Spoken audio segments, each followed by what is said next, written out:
Grāmatu dāvināt mūsu valsts bruņoto spēku galvenā spēka zemesargas komandierim, brigādes ģenerālim Aināram Ozolim. Lūdzu, ģenerāli kungs.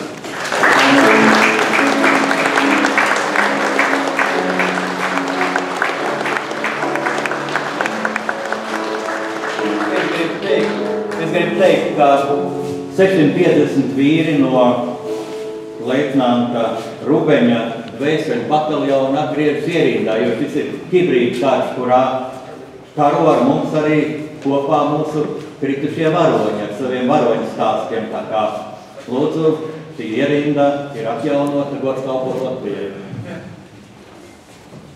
Augstī godējamais Rācina kungs, Lūdzu kungs, liels paldies jums par šo grāmatu, un es patiesi pagodināts esmu ar jūsu ielūgumu ar šādu dāvinājumu.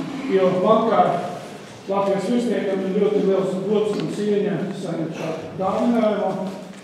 Un atceroties 92. gadu, kad man bija uzdevums kā leitnantu, jaunam leitnantu mūsu brīvas Latvijas armijas sniegt vēstures stundu mūsu okupācijas karavīriem, mēs patiesi meklējam, kur ir tas grāmatas, jo tā laika nebija nekāda.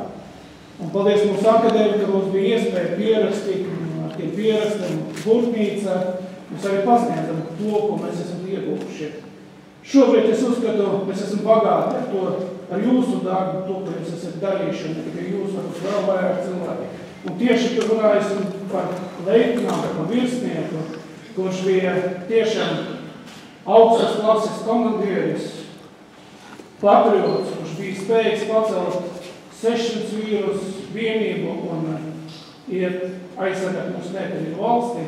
Es domāju, te ir ko pamācīties, un te ir mums iespēja nezaudēt mūsu spēku, patriotismu un mūsu garu. Paldies vēlreiz jums, un lai mums veicas par visu,